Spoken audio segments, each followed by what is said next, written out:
call the meeting to order.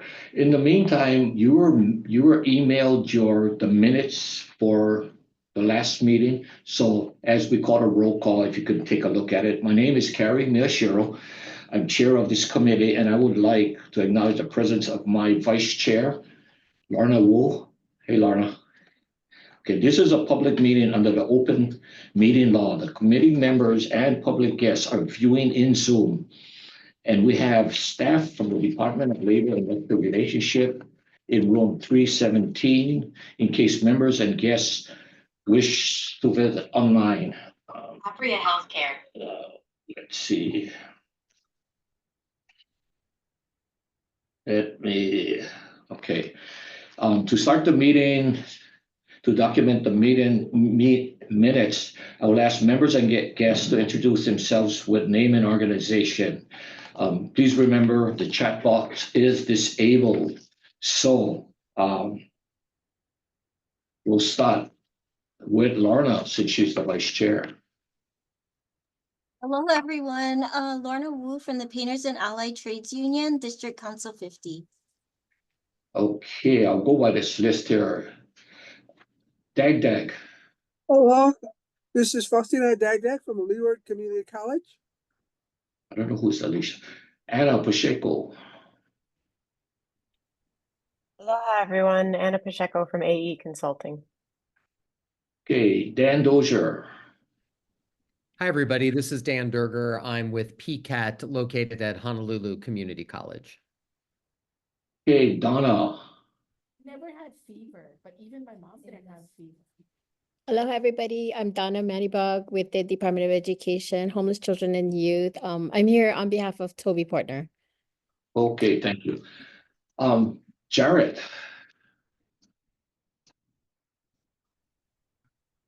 Hi, everyone. Good to see you. Jared Yip, Hawaii P20, University of Hawaii. Okay, Jennifer Sakurai.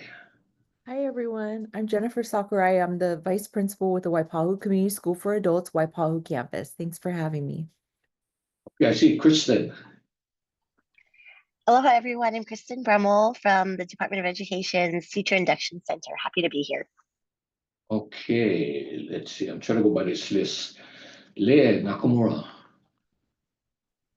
Aloha, everyone. Lei Nakamura, work Hawaii, American Job Center, Hawaii.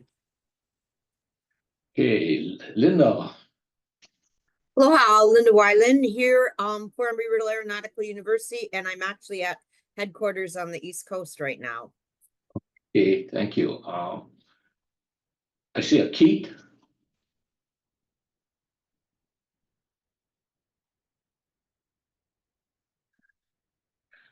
Okay, Mark Menard. Hello, everyone. Mark Menard, Business Services Coordinator at the American Job Center, Hawaii. Oh, she's moving them around. I can't see. Sorry, they keep adding more people joining. So Maria. Maria, introduce yourself. Hi. Sorry, I wasn't sure. Yes, Maria Walsh, Workforce Development and Transition Resource Teacher for the Campbell Kapolei Complex, DOE. Okay, I see Pat.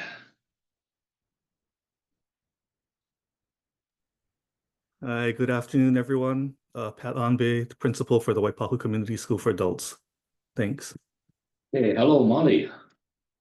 Hello, everyone. I'm Molly Mommerl with the Oahu Economic Development Board. Okay, Warren. Warren Kawana from Hawaii P20. Okay, Troy. Good afternoon, Troy Sulioka, Hawaii Department of Education, Current Technical Education. Ina Ole.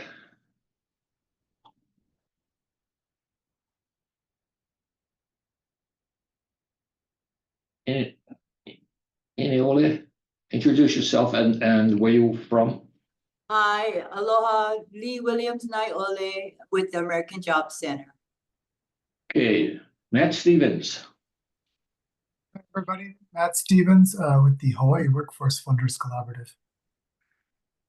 Okay, I see Dina.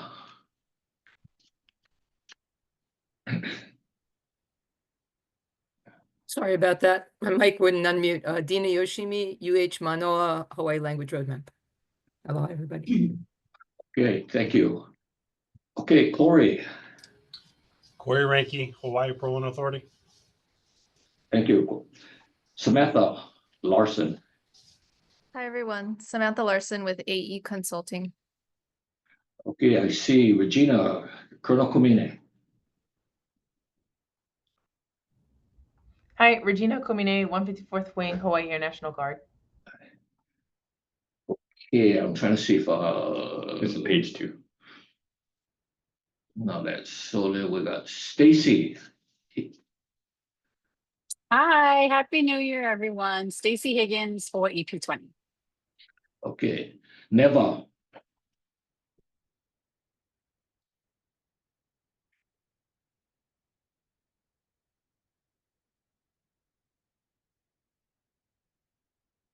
can I hear you, Neva?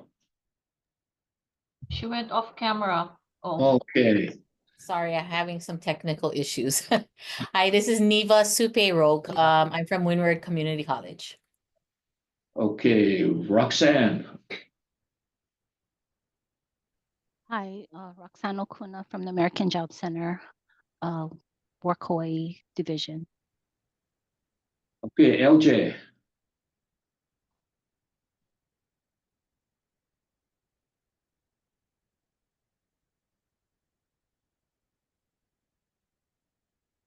LJ.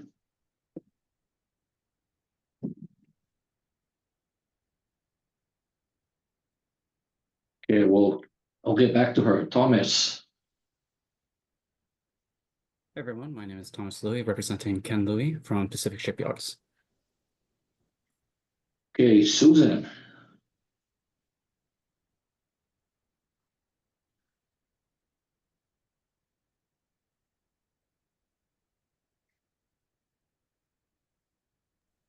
Hi, Susan Gonzalez from IAI High School. oh, thank you, Susan. Let's see, I have a Kate C. See everybody. We go back to, I see Teresa, the road traveler. Hello, everyone. Teresa Sanchez, Hawaii State DOE Workforce Development Branch. Happy New Year. Erdira Alenda.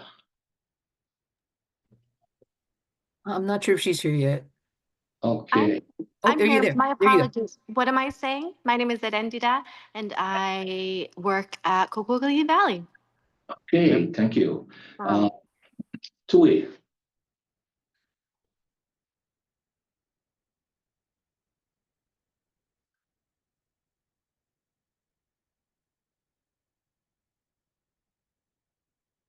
Tui, can you hear me? Okay, we'll get back to him later. Let's see. Did I miss anyone? Sorry about that. I'm here. My camera wasn't connected, but I'm here. Okay, name and organization, Tui. Sorry, Tui Scanlon, IATSE Local 665. Thank you, Tui. So Keith C, is he there? Decide to see. Yeah. See if there's anyone else. Okay, let's see if I recognize any names that we did not call. I think we pretty much got them all. Is there anyone I missed? there's 2 note takers, but I'm not sure whether they're here. There's an Alyssa and a Mitchell. Okay, do you folks get a chance to read the last minutes? And can I have a motion to accept? That would be from October 4th.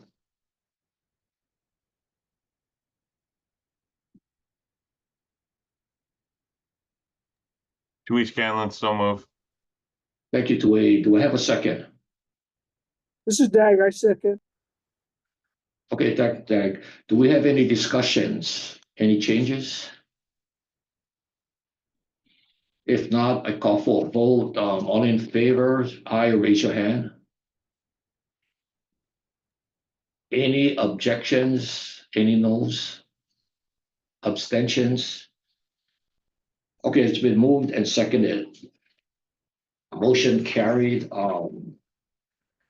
Before we go on with today's presentation, I would like to take a moment to review the goals of this committee. We did this last meeting, but we believe it will help remind us where we're going and what we plan to do. If Vanette can share the slide. You know what? Let's move forward with you just reading, Chair. Okay. All right, so our goals are identify key industry sectors that are vital to state's economy and require a skilled workforce. 2, build strong partnerships between businesses, education, training providers, and other stakeholders to develop workforce solutions. 3, developing sector strategies to help align training programs with industry needs to ensure the workers have the skills required by their employers.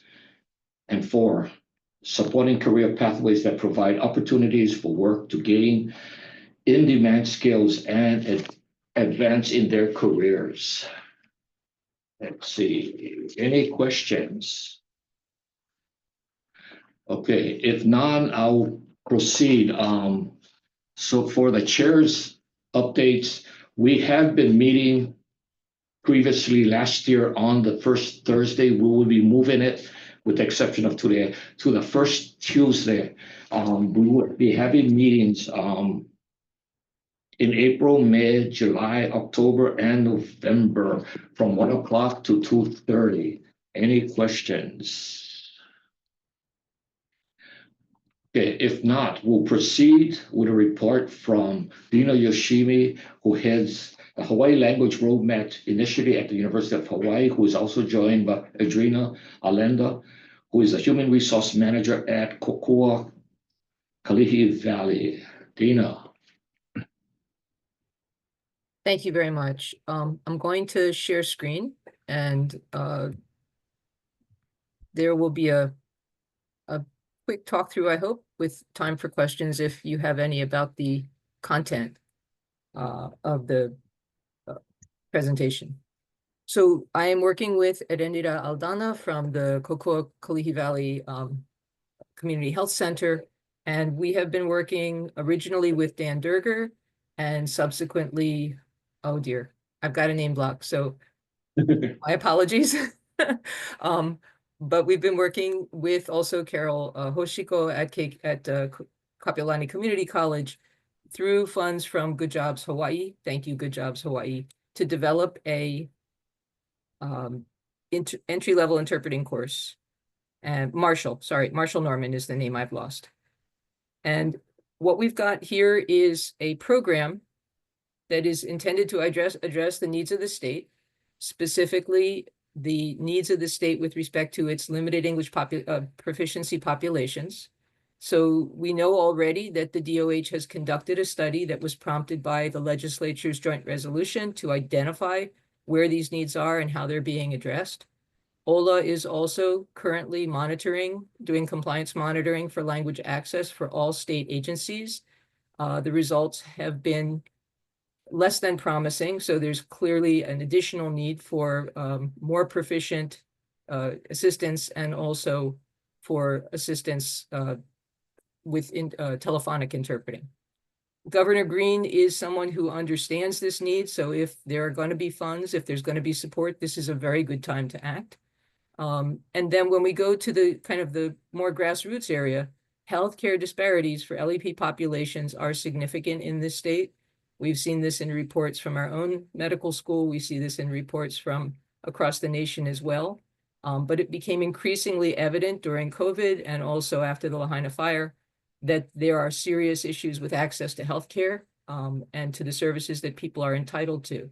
In addition, the renewal of the COFA agreements means that we will continue to have populations from those nations who will be coming for assistance. And most importantly, at the federal level, this is the level where our funds come from. This is the level where we are monitored for our compliance with federal law and civil rights. The Medicare, Medicaid requirements for language access are getting increasingly stringent. So healthcare companies are going to need to address those. And also from 1960s, it has been the civil right that people who speak a language other than English by birth are entitled to language access to avoid any discrimination in access to federally funded services. So with that in mind, we look at the workforce and we also see that in addition to the need in the state, that there's a tremendous need in the workforce. We see healthcare employers, hospitals, community health centers, medical insurance companies, pharmacies, and what have you, advertise for bilingual abilities. Sometimes these positions are advertised at high frequency, meaning they're having difficulty filling them. Private physicians also advertise regularly for bilingual receptionists or bilingual assistants. In addition to their own abilities to use the language, they need help with people getting those patients through the paperwork, which is a big part of the healthcare system nowadays. And we know that bilingual employees enable access to services and support patient navigation in ways that are positive for the patients. So some of the healthcare disparities can be addressed if we're able to address this gap in language access through the lack of bilingual employees. Why high school students, right? Why don't we have these courses at college? Well, we know that our high schools provide a tremendously large multilingual population. And if you take a look, this is from the Hawaii DXP. The last couple of years that they have data, there's no more recent data that I'm aware of, but we can see that there are regularly, these are exited English language learners. This means these are individuals who speak another language natively, and we're looking at 6 to 7% of the graduating high school population that are actually able to function proficiently in English and an additional language. That's not a small workforce that we can be looking at in terms of recruiting individuals.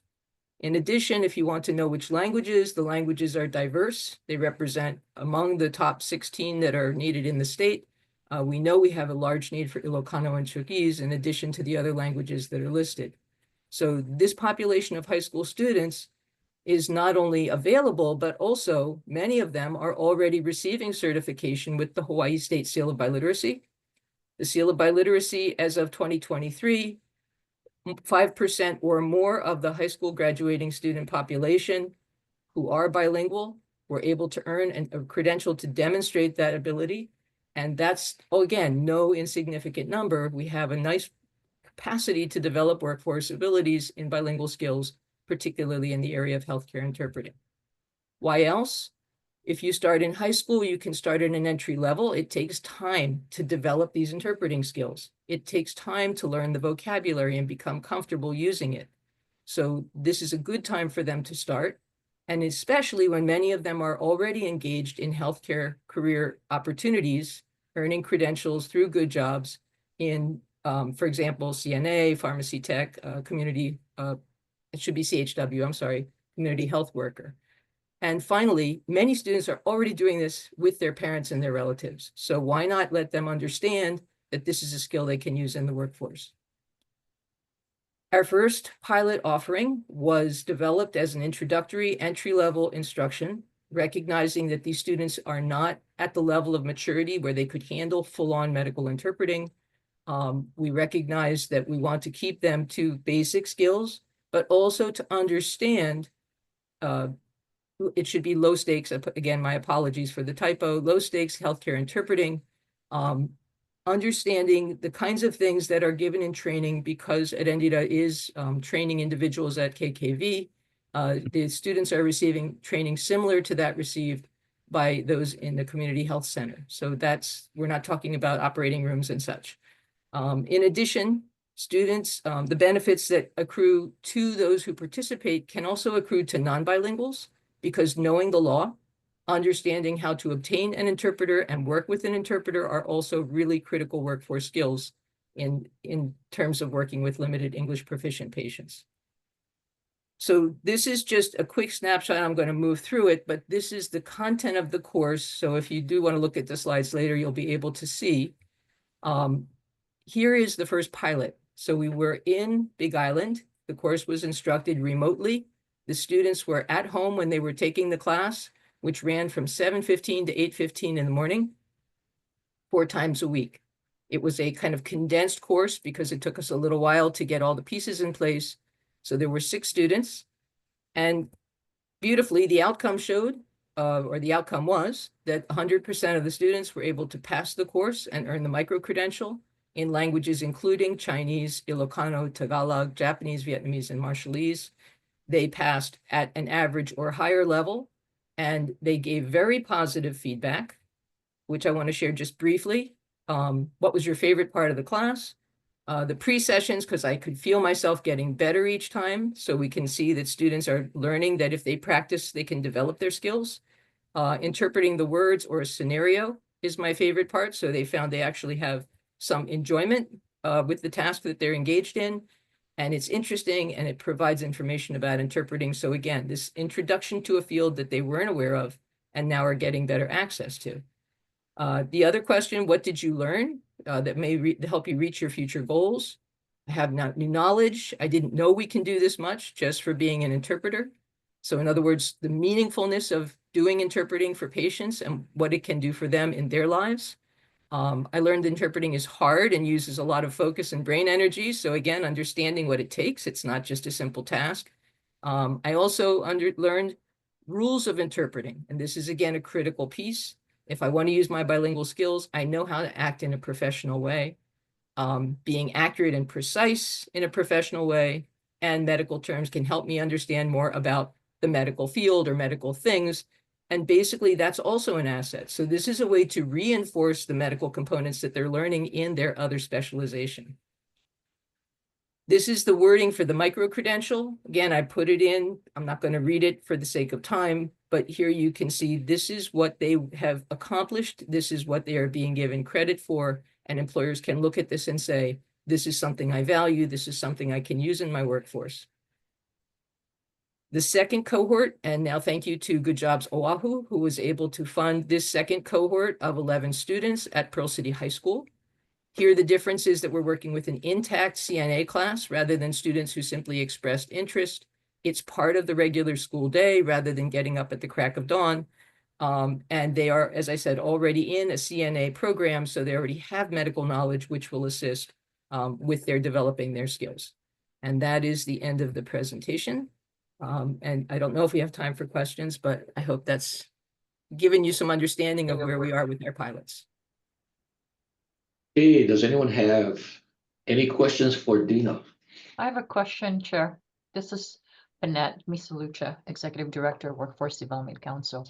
So Dina, between Pilot 1 and Pilot 2, did you make any modification to the curriculum or the way you did the training? So I'm going to ask Erendira to speak to that matter because she did indeed, and I think she can express that best. Okay, thank you. Aloha, this is Erendira speaking. Yes, there are some changes I'm able to make for the second cohort. More specifically, I'm able to dive deeper into social determinants of health, language, and knowledge because these are students that already have health careers and they were already drawn to that for a particular reason. We're able to talk deeper about what health can look like versus just with my first cohort, they're not all sure that they're going to pursue health careers. And so focusing more on their language abilities the first time around. Thank you. Mm-hmm. Thank you for that. What's our capacity? How many kids can we take?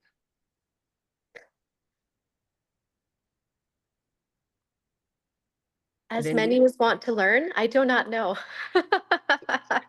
So it's very engaging, the process that I use to teach.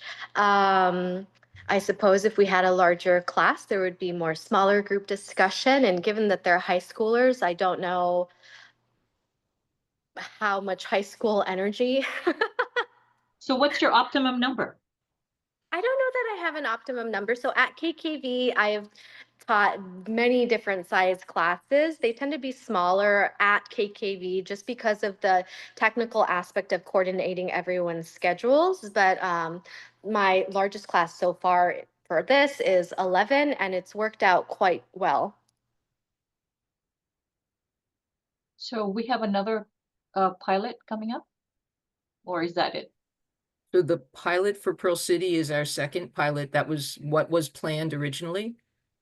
Based on the interaction, we actually did go back and talk to the teachers at another school at Konawaina that were interested in running this, and they had some trouble getting their students together, but they've been talking about it. They're looking at trying to build it into the community health center that's near their campus, the hospital that's near their campus.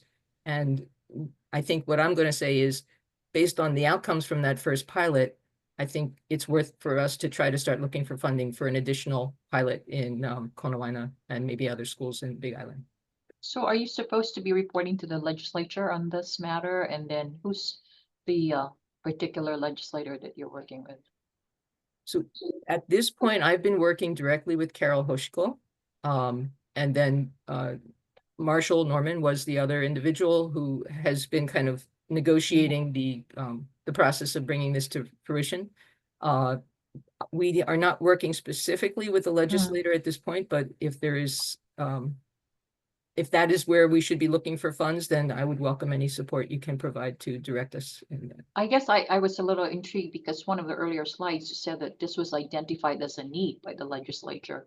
And that was the impetus for developing this program, right? So it would stand to reason that you would go back to them to kind of say, look, you identified it as a need. This is what we've done so far. And that's probably the route to go if you want additional funding. Thank you, Dan. Thank you. Definitely, we will follow up with that. It is, in fact, exactly where the state is focused at this time. There's a new Office of Language Access person, yeah, you know. You talking about Wei? No, not anymore. It is actually what's her name? Mizuno, May Mizuno. Oh, yeah, no. Yes, we've been working with May. Okay, honesty, I'm actually the PI on the compliance monitoring project. Okay. So yes, I will speak with her as well. Thank you. Okay. Thank you very much for that input. That's it for me, Chair. Okay, thank you. Thank you. Any other questions before we go on? Okay. I just have a real quick question. Given the number of languages that was it was being instructed in, how was proficiency being evaluated? Were there native speakers? Did they have a chance to role play? And Angie, I'm going to leave that one to you. Yeah, so I am not testing for language proficiency in the languages that they speak at home. I am testing for proficiency in the technique and professionalism and codes of ethics. I was able to have the opportunity in the first cohort to have two speakers of the same language, and so they helped each other a little bit, but otherwise the rest of the class is just practicing to get the brain muscle going of how we would say particular things in another language, and just having to share that in front of the class. At KKV, that's typically the way. It's very hard to have enough staff participating in a cohort where they are speaking the same language and matching it up. And so it's more about, let's get all the heebie-jeebies, I'm nervous to speak, let's get all of those things out, and really an emphasis on, we as medical interpreters have to take the responsibility to increase the language knowledge that we have for our own languages, because a lot of times we're the only speaker of that language, and the onus is on us to improve our skill set.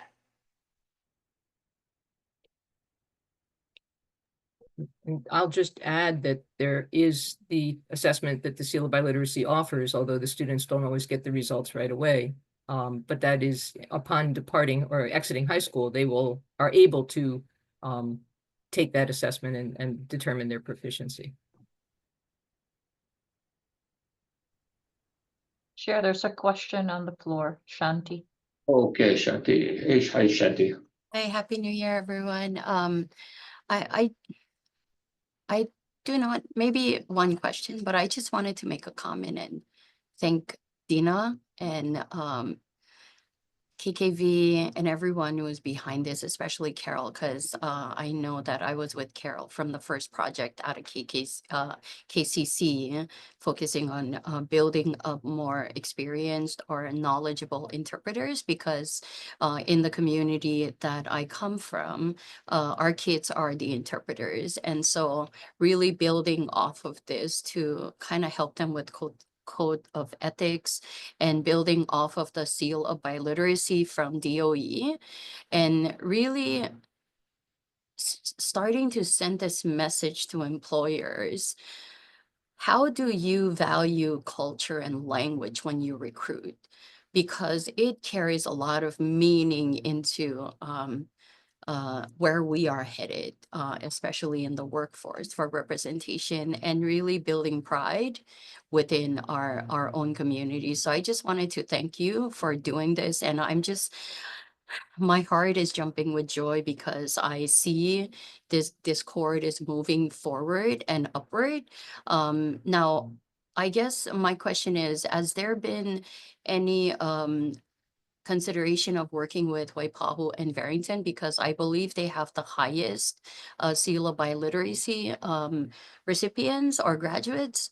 And so I know that Jeremiah has a very robust EL or language program at Waipahu, where students there are paid to work with Department of Labor in really helping to connect and do very basic level interpreting and translation. And I just love that.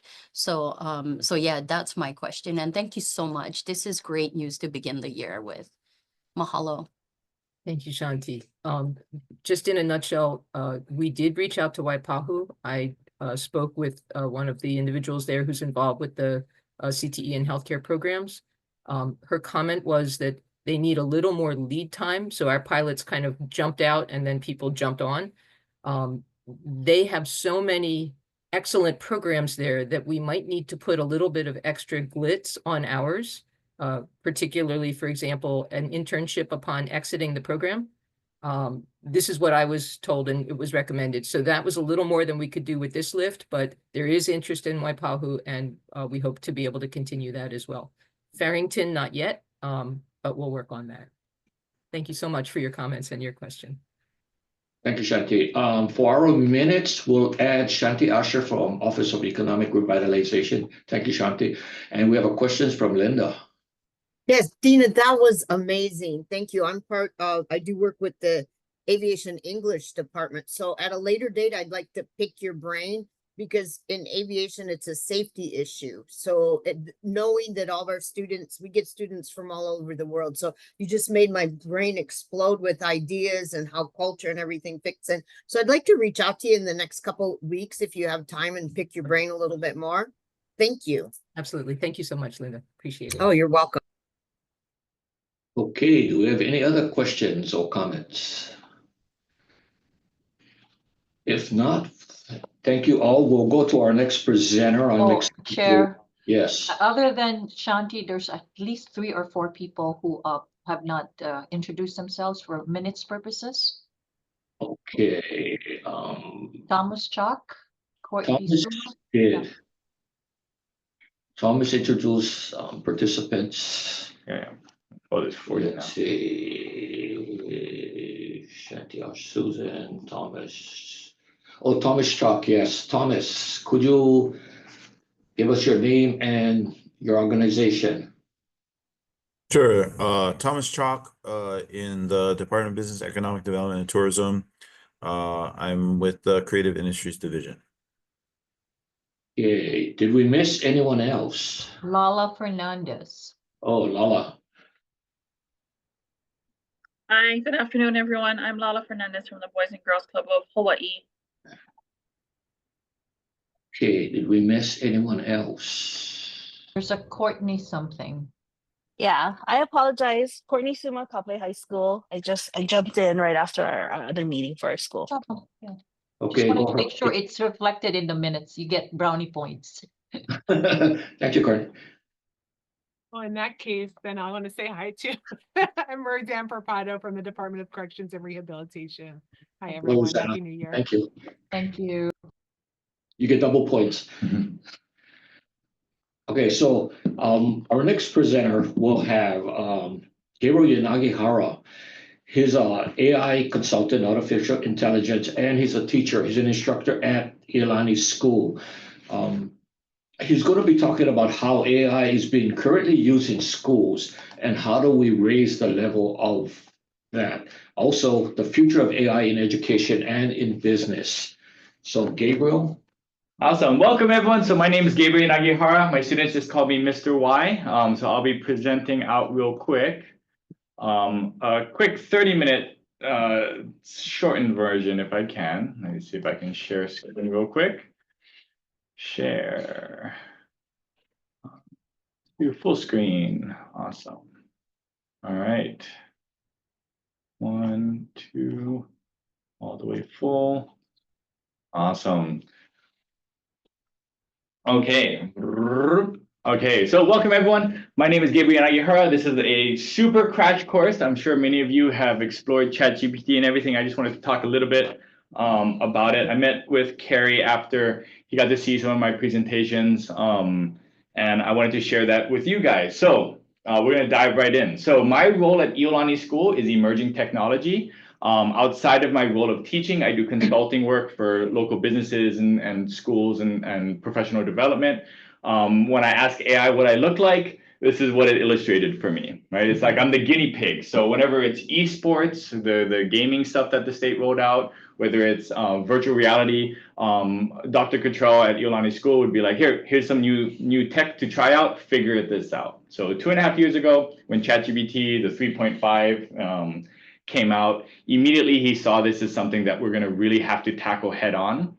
So he promised he wasn't going to fire me. And he said, go figure this out. So I dived right in. I completely replaced myself with AI, trying to make as many mistakes as possible to kind of learn best practices and see what is this new technology? How is it going to affect education? What's it going to do to my lesson plans as a teacher and frontline working with middle school students, so on and so forth. So obviously within 2 hours of using these tools, I had like the most terrifying, like, oh my God, what's going to happen? Like, there's no essays, there's no fact checking, there's nothing we can figure out. I'm pretty sure I'd replaced 2 of my coworkers' entire jobs within the first like half hour playing with these tools. So they are all still employed. It's all washed over. They're all doing really good. But it really highlighted what we needed to tackle. So I've been on a mission to go get as much AI literacy within Hawaii's workforce and within our teaching and educational world, which is I'm from. So I've been teaching since 2009. I think we've reached over 2,000 teachers so far, just doing free AI training, keynotes, workshops, whatever I can as part of my role at the school, to kind of fill them in on what this AI stuff is and what it can do for us. So I just wanted to share a couple of the projects that have come as a result of those trainings and some of the community collaboration we've done to kind of spur some, maybe some inspiration and just get you a feel of what's happening in the classrooms right now.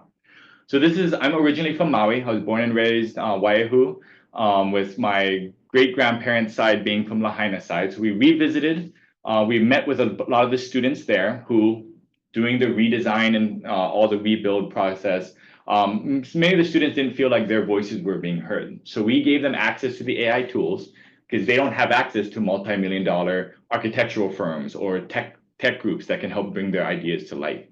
So we did AI literacy training for the students. We taught them how to use the tools, and then they created postcards from what they want their town to look like so that they stay in Hawaii and raise their families here and don't, disperse. Anything like brain drain or anything like that. So obviously you can see all the lifted trucks. They went crazy with it. They had a lot of fun with it. But then we're able to publish these and print these and share these. And the quality of the renders and architectural, bringing their ideas to life is on par with what normally I would have to go to, a big multinational architectural firm for. Okay, so we ran that project. It was great. We then reran that project with EL School, with Pukalani Elementary, with a bunch of other schools in that area, because many of those students have dispersed throughout that area. So these are AI image generated pictures. They're not generated by a person. The student basically typed in their ideas like, oh, I want a place where I can hang out and put my bike. I want to put my board somewhere and it doesn't get stolen. I want a big park area for my family to hang out with. Then what the students did is then they, knowing those skills, we taught them the technical skills for it, and these are all free tools that they can use with teacher supervision. Then they talk to the kupuna in the communities. They talk to their grandparents, they talk to their family members, the ones who aren't going to be going to, community, engagement types events, right? They're at home, they're not going out anywhere. So they were able to get images made for those folks of the community as well. So those are all published out online, so on and so forth. So many of the ideas ranging from, big community park spaces to, you saw all the much more public open park areas. But at the end, it wasn't the AI tech that was important. It was all the nonprofits that got involved as well. Once we saw that this technology was free, there was no budgetary constraints, there's no limiting factors. It's just, let's bring ideas to life.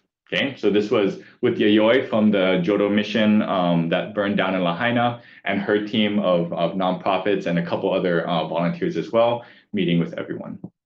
So what I wanted to illustrate that story is that it's really important that, personally, very anecdotally, that we get AI in the hands of our workforce here, get AI literacy as much as possible, right? I know it's going to be a big uphill battle, but get them aware of what it can do, what it can't do, how to use it in the workforce. Because what we're seeing is that in the future, it's not necessarily that AI is going to take your job, right? But someone who's trained in AI, who has the capabilities of working with these tools to multiply their productivity, is going to be the ones that are going to be taking the jobs.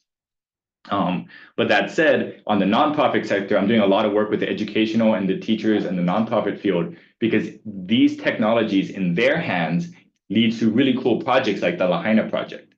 In the hands of very corporate, sales teams, and that side is going to yield to a whole lot of like TikToks and, fake AI videos, if you've seen any of the fake videos that have been coming out around the wildfires. So continuing this on, right, we went to Maui Molokai with STEMworks, which is Maui Economic Development Board. I helped them out as well, where we did AI-generated children's books. So the students worked with the teachers, they got AI literacy training, and then they were able to write books and illustrate books based off local stories, their family histories, myths and legends from just their school or their very immediately community. We could then publish those books free on Amazon, get them printed for 2 or 3 copies each for less than $4 or $5 per book. And then we have an entire section of the library in the school for, I think it was like less than $200 of print materials for that entire project. And it could have like 20 to 30 ones, each student individually having their own story written, their own story published, and that.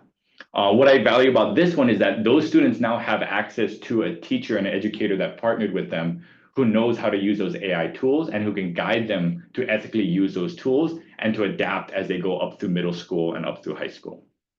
So convincing high school students to not cheat with ChatGPT is one thing. If you get them with literacy earlier on, they see it as a tool that they can use, but not as a replacement for the learning that they have to do.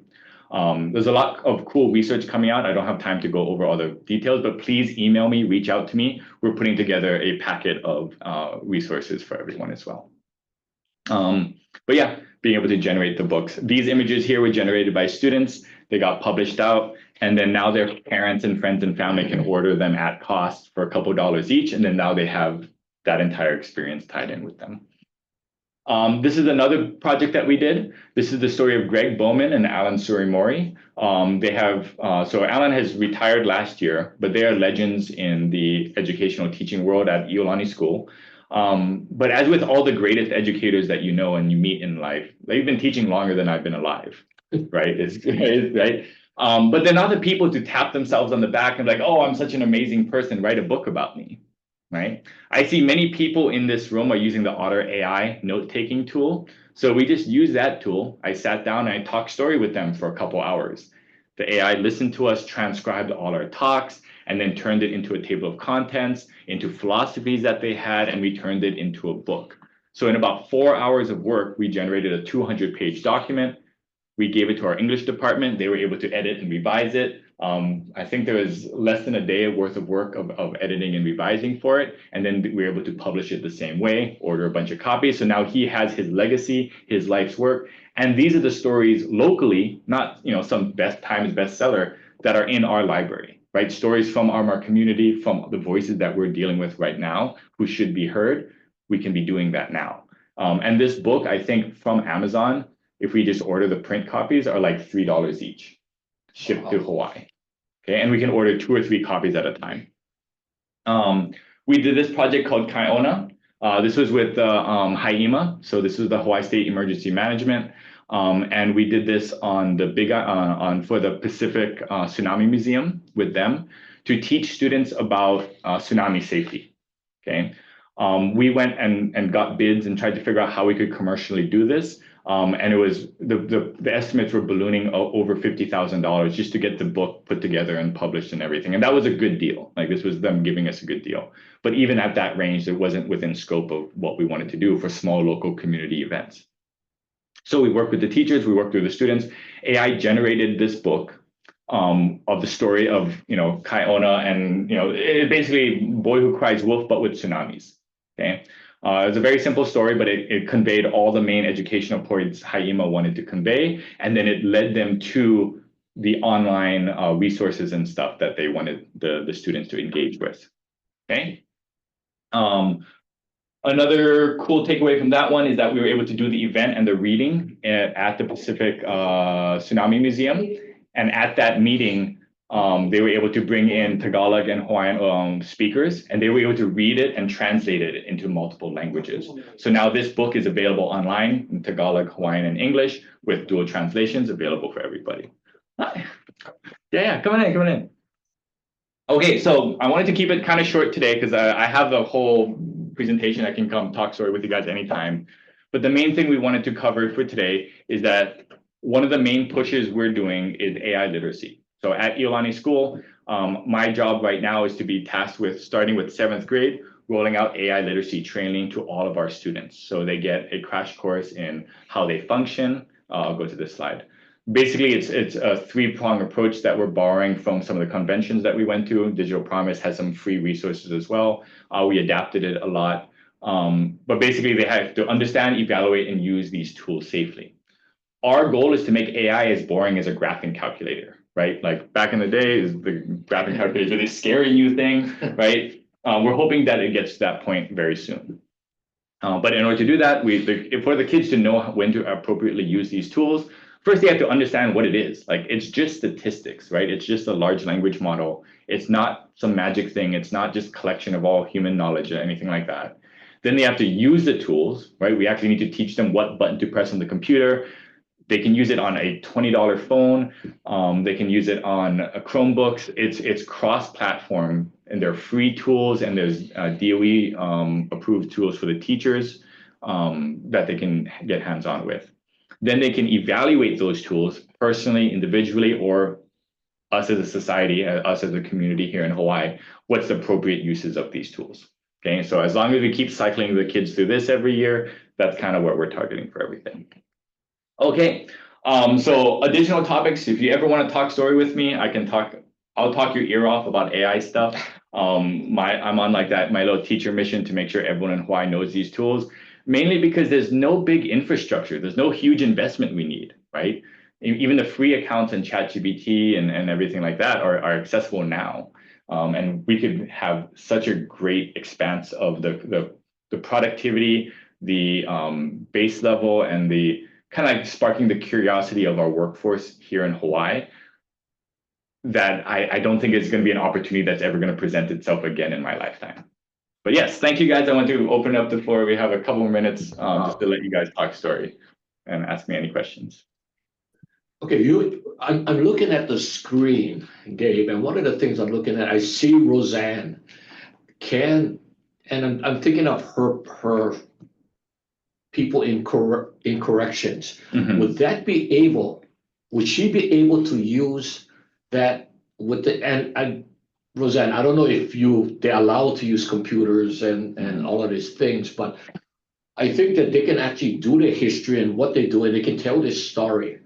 Would that be something That's awesome. I mean, that's the cool thing about these tools is that they spur so many creative ideas and so many interesting like places we could go to. Like just off the correctional one, have them each write an autobiography. Like how did they get to where they are in here? And that makes them put it on paper.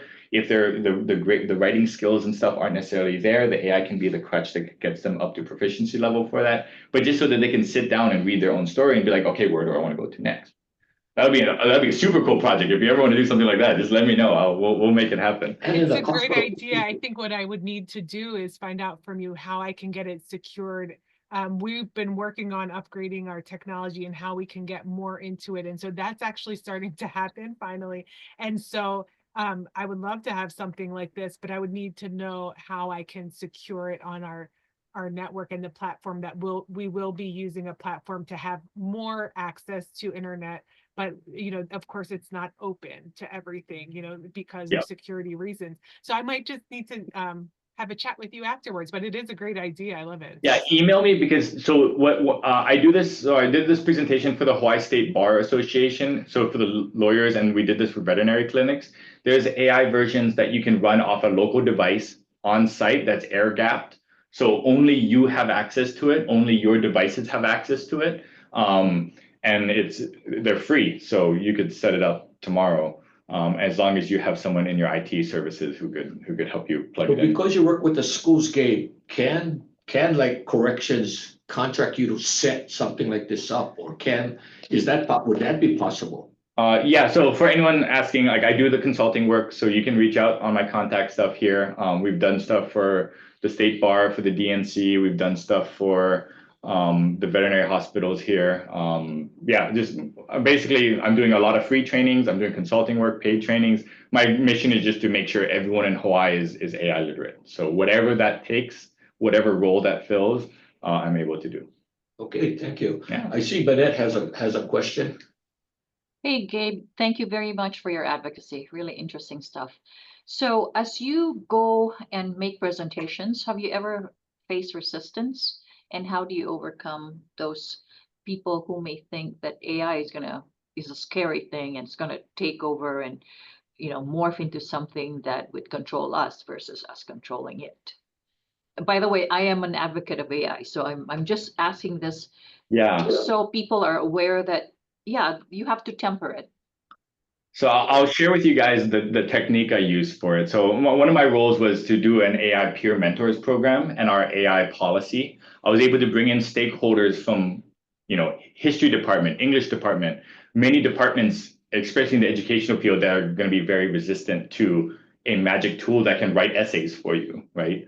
So the biggest tool that I've been able to use is this one, which is write your dreams on a Post-it note. So what's the biggest pain point or time sink in your day, and then come up with a personal non-work goal or dream. So any of the people who are finding resistances to these tools, it comes from a very valid fear of, I have a family to raise, I have a family to take care of. Like any sort of disruption of my pay scale or the status quo or anything puts a wrench in the potential of me not being able to do my desires for it. So to show them that it's not some scary thing that's coming for them, I tell them to pop open ChatGPT. Everyone in this room can try this. Put in a personal non-work goal or dream, and then ask it for a 6-month plan to achieve that dream. So let's see if I can pull it up.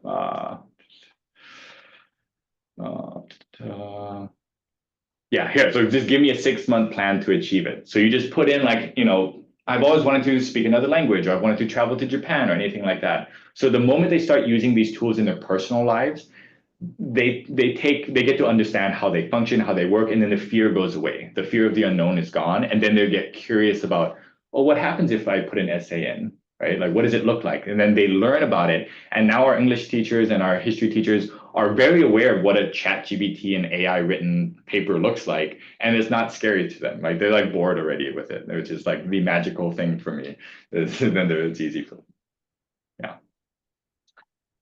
Okay, thank you. We got two questions here. We have Pat Louie, and then I'm going to have Tui Scannon after that. So Thomas Louie. Hey, Gabriel, thank you for taking questions. I have, at this point of exposing the current generation and next generation to AI concepts-based practice, has most of the exposure been interacting with the end product, i.e. ChatGPT, Gemini platforms, to improve the productivity or improving ideation? Has there been additional efforts in exposing kind of the next generation on how these tools are made, specifically like creating their own LLMs or SLMs, Yeah. small language models? And mainly I'm curious around exposing them to the concepts of data, statistics, and coding, mainly to augment our own workforces as we kind of look into creating our own AI departments. Okay, I don't have the slides up right now, but so we do, we rolled out an AI class at Iolani School. It's part of the computer sciences track. So for that one, they do machine learning, they do the visual tracking, they build their own models and everything. Unfortunately, we're rolling that out at a larger scale for the greater educational force. Is something I work within the zero budget area, right? That's my specialty.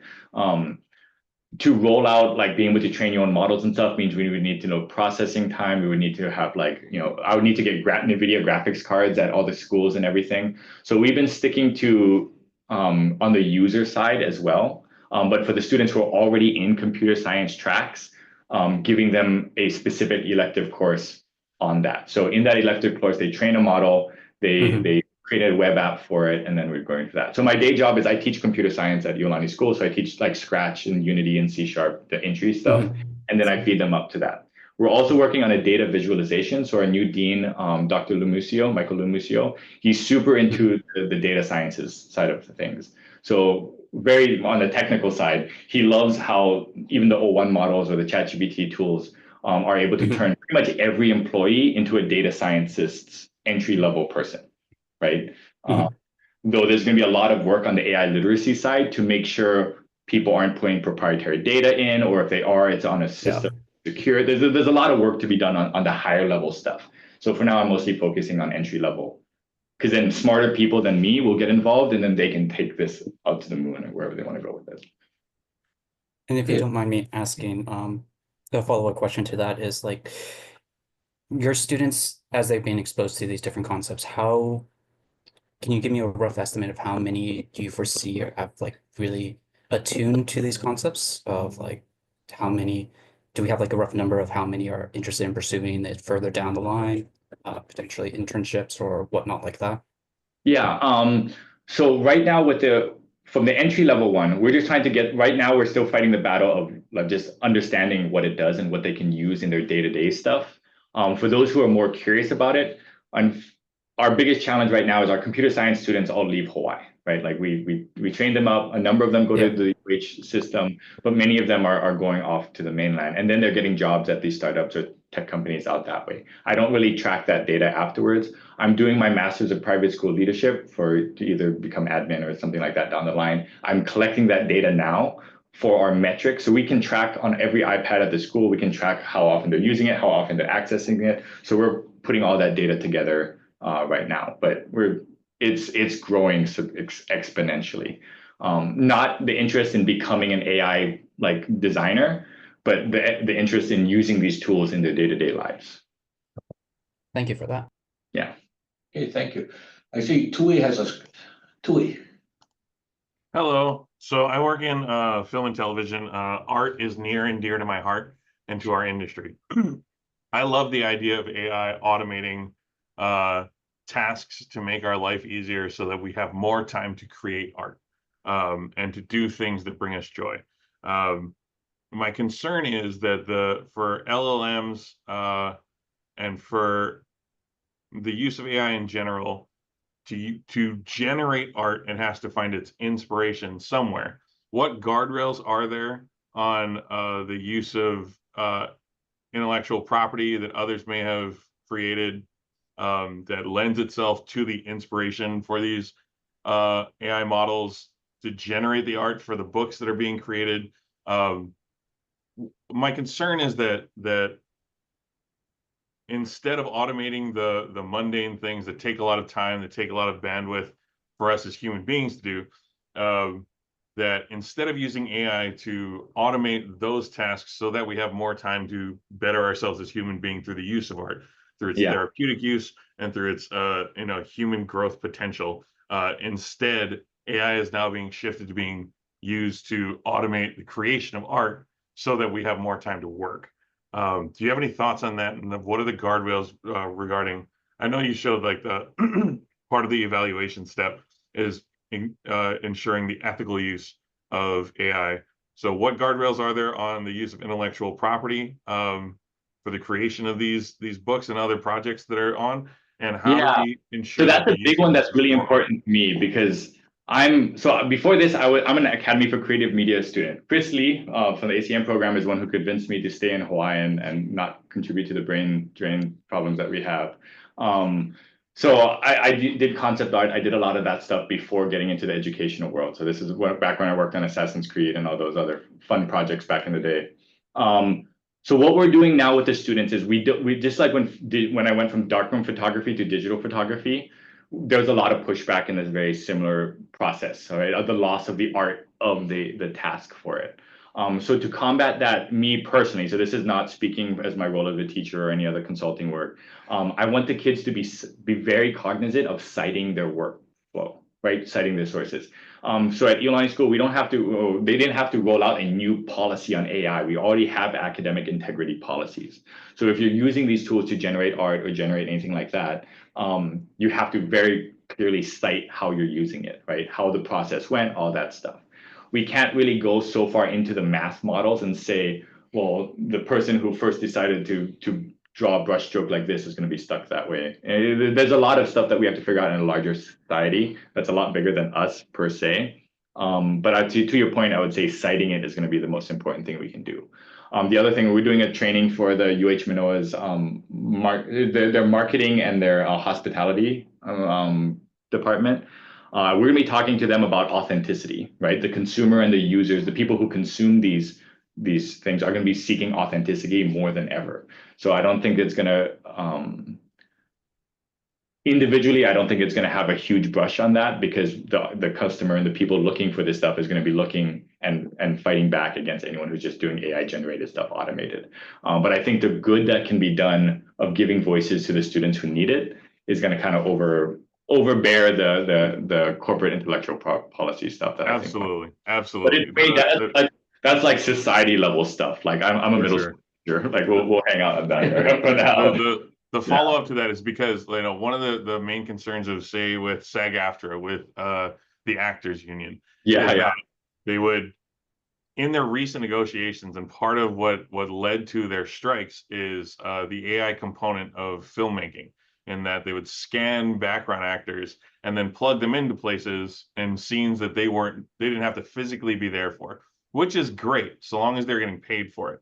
The concern became, what happens if name, image, or likeness, if a portion of a person is used, if just like the crook of their nose or the weird mark above their eyebrow or the shape of their ear is then used in aggregate to create another actor? How do they prove that part of themselves is there without the citation element that you named? But that's just some, again, like you said, further down the line, something to, I think making that an integral part of the teaching that you have is an important thing for the folks that are growing into this era and will be future workers in this era. I just wanted to comment on that, but I really appreciate all of this that you've shared with us. Thank you. Yeah, no, thank you. And that's why the AI literacy is so important. Like the students need to be aware of all those things you said, right? Not even just the actors, because I've done some of the work with some of the actor side of what constitutes fair use for that, but even for actors and celebrities who passed away,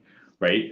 You can just use AI to recreate them. So that's something that's really important. So the sooner we can get into the students and get them AI literate, they can be the ones to be having these conversations. Because I mean, we're older, right? We're going to be out of the picture soon. They're going to be the ones that are going to shape the discourse and everything for it. So the sooner we can get them to be aware that this isn't a real person, this is an AI conglomerate of every person ever filmed, they can be the ones to kind of shepherd us through that part of society. But yeah, okay, I don't want to take up a whole lot of time for you guys. Again, if you have any questions. We have Thomas Chalk. That's the last one. Okay, Thomas. No, I thanks for taking my question. I don't really have a question. I just wanted to kind of add to what Tui and I work together in creative industries. And what I wanted to kind of point out is that there's a flip side to this conversation as well, is that anything that you use AI tools to create things. So say I had an original idea and I use an AI, say as a writing partner, that's something that also, I mean, we need to be careful about as well, right, Gabriel? Because like, where does that data go? Like, who owns that data? If I'm sharing it, like it's not like in the old days where I could, type it up on my typewriter, mail a copy of it to myself, or, whatever process you went through to try to copyright your work. If I'm using an AI tool to create something, like, who owns that at that point, right? That is I also love part that of you the, said that, because that's actually one of the lessons that we run them through. So I have them use an AI tool in the classroom, and they're like, "Oh, this is such a fun tool." And then I pause the tool and say, "Hey, everyone, this is what the tool is. It's smarter now than it was 30 seconds ago. Did you notice that? Did you give them permission to use your data to improve the model?" So this is the Google's Doodle, which is an amazing tool for teaching like a hands-on AI literacy within 5 minutes or so. But that's one of the tools that we have, and we have that discussion with them. So eventually it'd be awesome to roll this out for all workforce development in Hawaii and like AI literacy for all the students in Hawaii, but we're picking our battles for now, just trying to get in as many as we can early on. Okay, I know you gotta go, Gabe. Yeah. So we'll have one more question. I see Mark is waiting here, so right after him, well, in your. Yeah, awesome. Thank you guys for having me again. I'm glad to help Okay, out. Mark. Great, thank you for taking my question. So, Gabe, I just heard you've been going around to schools and teaching students. How about the older population? I can really see, for example, we see a lot of customers coming through our American Job Center looking for assistance in developing skills and really asking the question, what kind of job am I suited for? Have you had experience teaching or trying to expose this technology to older students? And what has been the reception? Mm-hmm. So we've done this. So I've been reaching out and following a couple groups that are doing work in the kind of like Kapuna computer skills. I just saw them on Instagram, and I'm going to reach out to them and talk to them about it as well. The biggest challenge on that regard is I only have so many hours in the day. So unfortunately, right now I'm prioritizing the population that I'm most familiar with, which is middle school and high school students. But there's so much work we could do, because all the lessons that I have, they're like free. So if we could get those in front of older folks as well, that's something that's really important. There's really, like, the fraud department is probably gonna be the side that needs this the most, because there's already been anecdotal stories that I've had of people who have the AI voice calling their grandparent, impersonating their voice and saying like, "Oh, auntie, I got in a car accident, but they're not letting me out. Like, you got to wire money to this address. Otherwise, I cannot get my job. I'm going to lose." But it's their kid's voice calling the old folks. And that's already happening here in Hawaii now. So I do not know the solution on how to get everyone AI literate that quickly. But if there's any opportunities for that, please reach out to me. I can share the resources and do whatever we can do to help them out. Yeah, I think what you said, the key is, having it, being able to teach people and spread it. I'm just wondering, being a consultant, are there courses that kind of like train the trainer kind of courses, the 101 crash course in AI? Would there be an opportunity, like, for example, let's say that I want to sign up for a crash course so that I can then be, again, that train the trainer model, right? Then take that information, bring it back here so that I can train, others. So I have, I'm working on a 3-month and 6-month program for training people to replace me, because I need like 100 of me. Reach out to me and I'll let you know as soon as that's ready, and you can help me pilot it if you just want to test it out for free. I've been just doing random stuff on Eventbrite, just on whoever is willing to listen. I don't know if you guys have anyone on Instagram. So this was, I know we got to wrap up. I got to go teach soon. But so this was a project, this was the test one that I'm going to use for that lesson. So this is going to be for the AI literacy for adults. So to show my students, I made a fake AI of the humpback whale swimming in the Alawai Canal. So I made this video, Hungry Hungry Hawaiian, all the social media companies ran with it. Oh, I cannot watch them. I locked it for the kids. But it's an AI video of the humpback whale in the Alawai Canal. Okay. And then I'm showing this to the students. I'm like, okay, how do you tell if this is true or not, right? How do you do media literacy? How do you do that? Well, the giveaway is that there's two-way traffic on the Alawai Canal, right? But that's the kind of stuff that they're going to have to do. So I'm doing a whole lesson, and this is the start of it, where we're going to be showing like, how do you identify AI footage? How do you tell if it's real or not? I do have it up on Eventbrite for February if you want to sneak in to there, but yeah, just you can check the website and see that, or just email me and I'll let you know when the resources are available. Great. I appreciate that. Thank you. Yeah, thank you guys. Okay, let me stop Okay, sharing. so thank you all, thank you, Gabe. I know he has a 2 o'clock class that he's late for, so we're gonna wrap up his portion. For our minutes, I wanted to introduce Randy. So organization, that's for the minutes. Yeah, Randy Higa, Workforce Transition Center. Okay, so Thanks, Carrie. so basically, thank you. No, thank you guys. Thank you. And reach out if you have any questions about AI stuff. I'll help you guys out. Thank you. You guys have been amazing. And then we'll have you come up again. Yeah. I'll zoom in for my class and you see all the kids in the background, like working with AI stuff. I think. Okay. That way. Okay. So, but thank you all. Next on our presentation, we have Warren Kawana from Hawaii Peak 20. He's been working on Perkins 5, and this is an update. So I think the DO people would be interested in it because this is about career technical education. But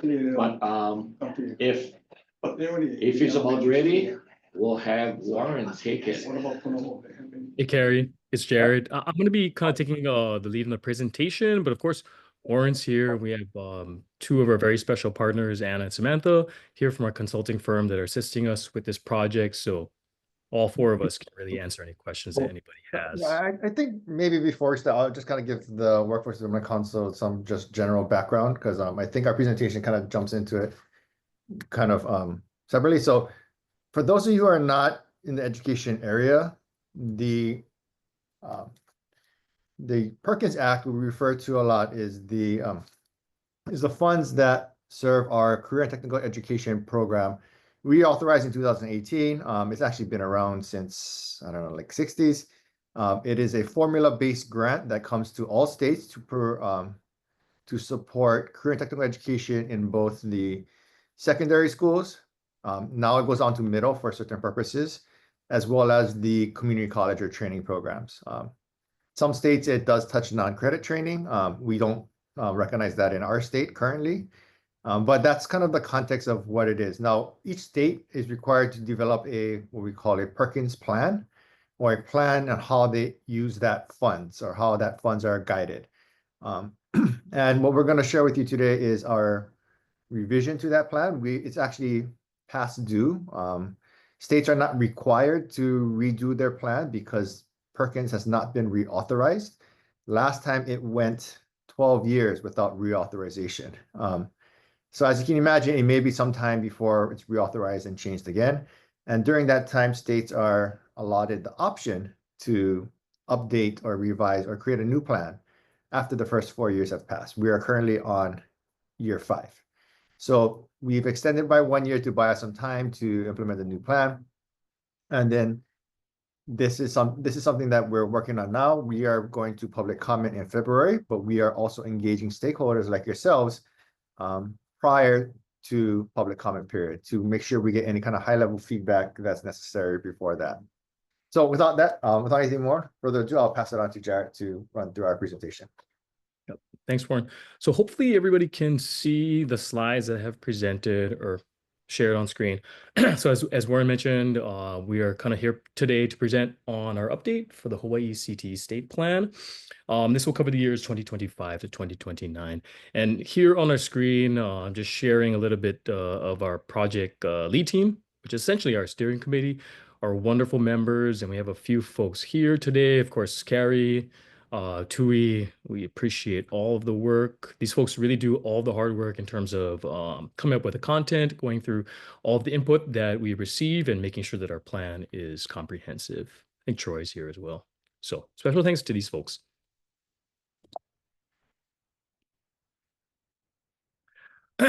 Like Warren mentioned for a little bit, our state CTE plan is a really comprehensive plan regarding CTE, but we also strive to align with our other strategic plans throughout our state, namely the University of Hawaii Strategic Plan, as well as the High DOE Strategic and Implementation Plan. Likewise, I think everyone from this group is familiar with the WIOA State Unified Plan. So Perkins 5 and WIOA kind of go hand in hand, and essentially the federal government requires us to be aligned with WIOA as well as our other state initiatives. So that's kind of the Venn diagram you see here. Let's see, I gotta move this real quick so I can see. Okay, so purpose of our state plan, overarching level, really three main purposes. It really sets the strategic direction and identifies state priorities. It also, of course, ensures alignment, very, very important, with current federal and state priorities and workforce needs. So right up this group's alley. And then, of course, ensure student success. This here is really just a flow chart showing folks, how the overall flow of the state plan works and what it oversees, and essentially how the funding works for Perkins 5. So as a state office for CTE, we oversee the development and updating of the plan. And our two primary recipients, of course, are our secondary and post-secondary programs listed here. That's our high DOE and UHCC partners. And I failed to mention, but I'm going to kind of roll through these slides because I only kind of realized recently that it's kind of a lot of slides, and I don't think we have time for me to kind of go through all of them in detail. So any questions at all, just shout them out. Otherwise, we will be sending out this information later, of course, because you guys are a primary stakeholder group, and we would love to get feedback on that. So we'll share this out later. Okay, so quick changes from our previous plan. These are kind of the 7 highlighted areas that we really wanted to try have a really great impact on, and that you'll see in the update that are slightly different and updated from our previous plan.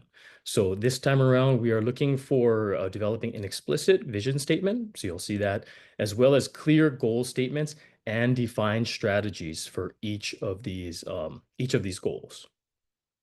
We'll be looking at our school, college level comprehensive local needs assessment. So this is a document that goes hand in hand with our state plan that helps us address the needs at that kind of micro level on the schools or on the school level, as well as labor market data LMI integration. And something new for this upcoming state plan is that we are required to set definitions for high skill, high wage, and in-demand occupations, which I think everybody here is familiar with. And the last thing that I want to highlight is our resources page. So this is something that we're hoping to sort of as a living document that we're going to host best practices and resources specifically for CTE educators, but also open to really anybody to just share the really good things that are happening both on the post-secondary and secondary levels. So we can kind of we can really make an impact in the classroom level. Timeline. So right now we're in number 2, the key stakeholder input. So this group being one of our major stakeholder groups, we're looking to get feedback from you folks. And this is from November. We've been doing this till this month. Prior to this, second half of last year, we brought together a project lead team and developed our first draft. And from now until May, we are looking to finalize our plan, given all the stakeholder feedback, public feedback, and have that submitted to both our board and the federal government, our federal partners, by May of this year. So what you're looking at here is essentially the crux of our plan, the major context point. These are going to be our 5 distinct goals, and we really try to make them distinct so that each of these goals have specific strategies incorporated within and under each of these goals. Unfortunately, I don't think I have time to go over all the strategies, but I'll run through all of the goals quickly. First goal being equity and access. This is a major goal that I believe is incorporated within all current state plans. So this is something that, from the federal government down, a very, very important aspect of CTE funding. So we want to ensure all students, regardless of background or circumstances, have equitable access to high quality, high emphasis on the high quality and resources to achieve their career and educational goals. Second, quality pathways alignment. And this speaks to developing and maintaining CTE programs that are aligned with industry standards. And I think everyone here is familiar with that process and using labor market information. Another really important aspect is partnerships. So this is partnerships not only with industry, but community organizations and both secondary, post-secondary institutions to make sure that we create these opportunities, and these opportunities are available to all students, enhancing all student outcomes. Fourth, we are looking at identifying specific activities for college and career navigation. So these are things like career advising. Hawaii Career Explorer is a good example of a useful tool that students can use, as well as counseling to help students achieve their career goals. And then finally, we are identifying our fifth goal as a Native Hawaiian sense of place. And we really want to promote this goal and use this to integrate and advance Native Hawaiian culture and values across all aspects and through all programs, both post-secondary and secondary, within our CT programs, and support the success of all students.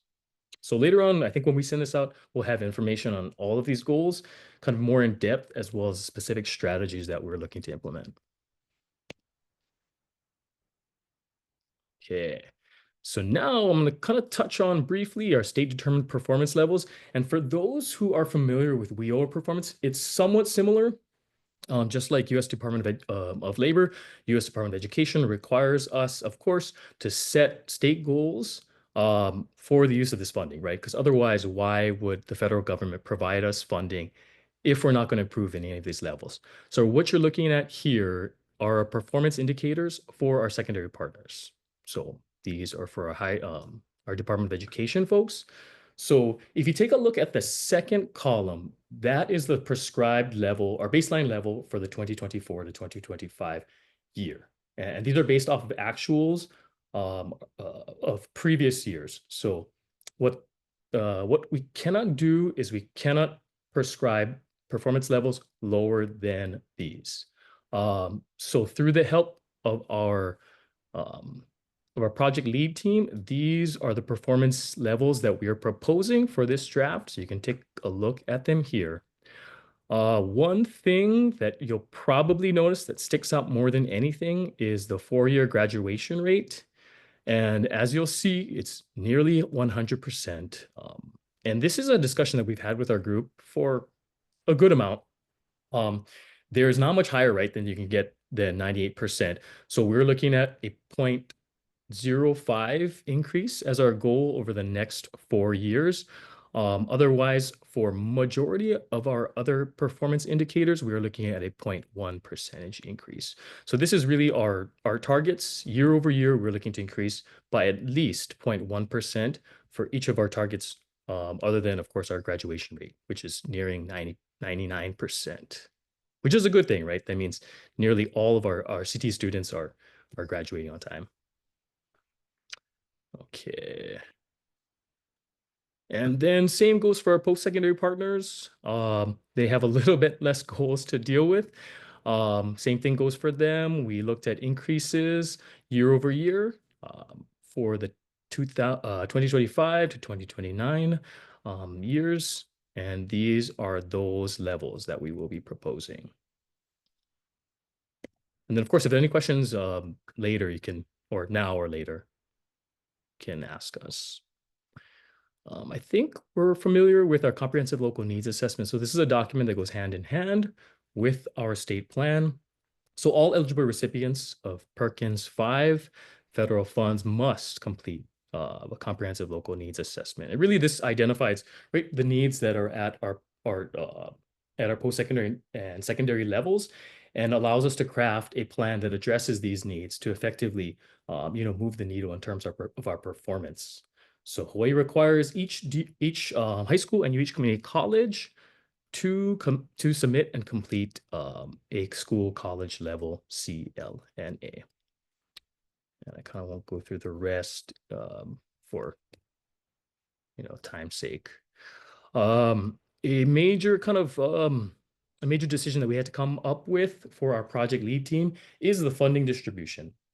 So historically, Perkins funding has been split 50-50. So this is an even split between our secondary and post-secondary programs. After lengthy discussion with all of our stakeholders and leaders at both our providers, We are proposing continuation of the 50-50 split for for this upcoming plan. We will also be indicating a 15% use of basic funds and administered through our office, the state CT office, for alternative distribution within those secondary and post-secondary programs. And the purpose of this is just to make sure that we are hitting our marks. And so if we do need to pivot funding and make sure that there are resources available to make sure that we hit our goals, that's the purpose of that funding. And percentages for program years will be determined by May and prior to the start of the program year, which starts July 1. Local applications. So this is a requirement for our local programs. So both our secondary and post-secondary programs must submit this application, and this coincides with our state plan. So this is essentially telling our office as well as the federal partners what they plan to do with the funding. So they'll each submit a local application to our office every 2 years. And the application will be a 4-year strategic plan for career and technical education, and that it must align with our state plan and the current CLNA. Something that we're explicitly stating this time around for our updated plan are definitions for size, scope, and quality, right? These are the definitions that we're using to determine the fitness for programs to be eligible for Perkins 5 funding. So I won't go through all of it because it's kind of lengthy, but essentially definition for size, we're looking at providing that the program provides adequate classroom and lab facilities and provides appropriate technology, equipment, et cetera. So those are the types of things that we'll be looking for in order to receive Perkins 5 funding. Scope. The CTU program must include a sequence of courses that progress from career exploration to career development, and that provide students with the skills necessary to pursue careers in high skill, high wage, and in-demand industries. Going to move over the list a bit since we're running out of time. Quality. And of course, we want to make sure that our CT programs are aligned to high skill, high wage, in-demand occupations and employer informed. It's a very important aspect. The next slide that going over, so this is new. This is something that is newly required of state CT plans. We need to provide definitions for high skill, high wage, and in demand. So collectively through our group, these are the definitions that we came up with for high skill, high wage, and in demand. Maybe I'll just read one of them. Occupations, high skill will be occupations that require specialized experience, vocational training, or long-term OJT, industry recognized certifications, and or degrees beyond a high school diploma. One notable thing to mention is that for programs to be eligible for funding, it's not necessary that they meet all of these requirements. It is necessary that they meet one of these requirements. So it needs to either meet high skill, high wage, or in demand to be eligible for federal funding. Other documents for appendices. This is a very big portion this time around for our state plan. So in addition to those best practices, goals, and strategies that I mentioned, we will also have our comprehensive, our CLNA, local application template, and links to very useful resources on our state plan, because essentially we want this state plan not only to be a document that's required to receive funding, but a useful tool for the public as well as our CT educators and programs.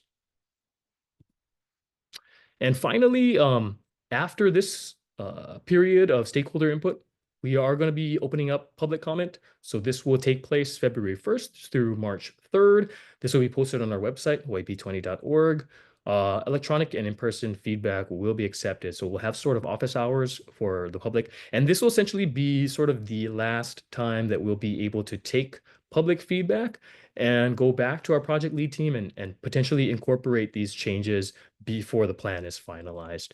I'm wondering if Carrie, maybe could we, in our past stakeholder groups, we sent out information so folks could take a look if they wanted to, and then they could submit comments to myself. I'm wondering if we can do that through maybe the minutes or something. We can do that. We can offline the conversation, Jared. Okay, so I kind of ran through that. I know there's other things on the agenda, but any questions so far? Again, the draft in its entirety will be available to take a look at. So you might not have any questions based off of the slides we shared, but if anything comes up later, there'll be plenty of opportunity to comment, make suggestions, that sort of thing.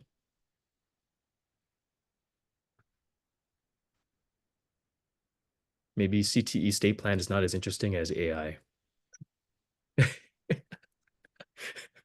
Okay, is there any questions? If none, you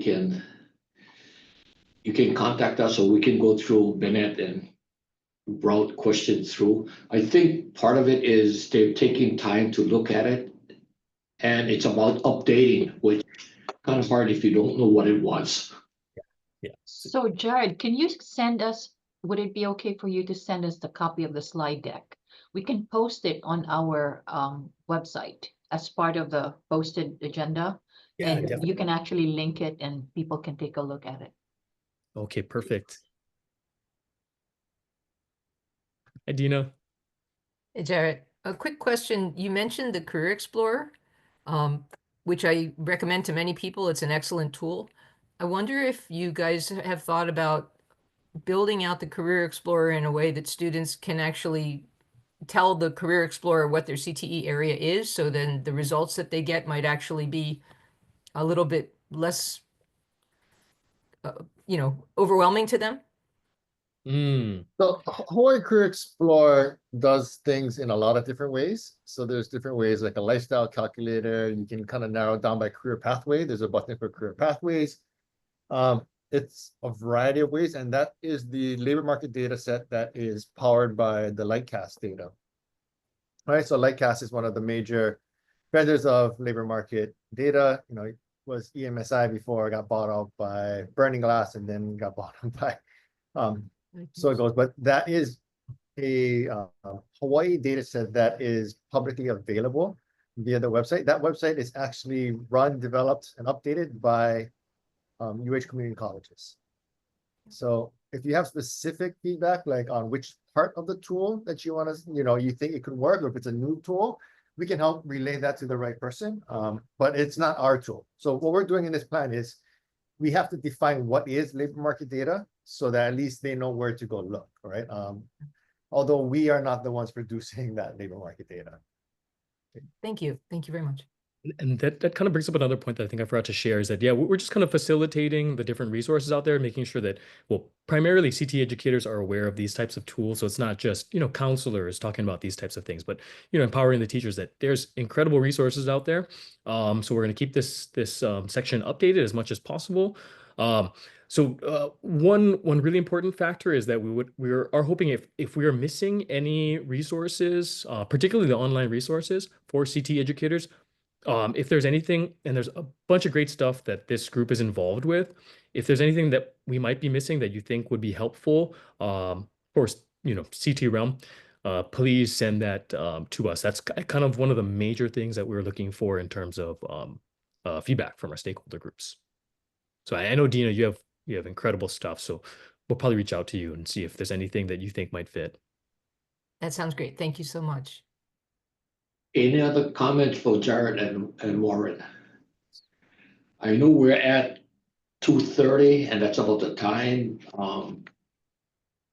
So Bennett, is there anything pressing that cannot wait for the April 1st meeting? You know what, in the interest of time, Chair, I'm going to defer my presentation. I think I will post the annual report on the website, but just wanted to have I guess, a quick announcement about the implementation of the unified plan, that it was launched on December 9, and we're hoping to have the Pillar Catalyst teams deployed.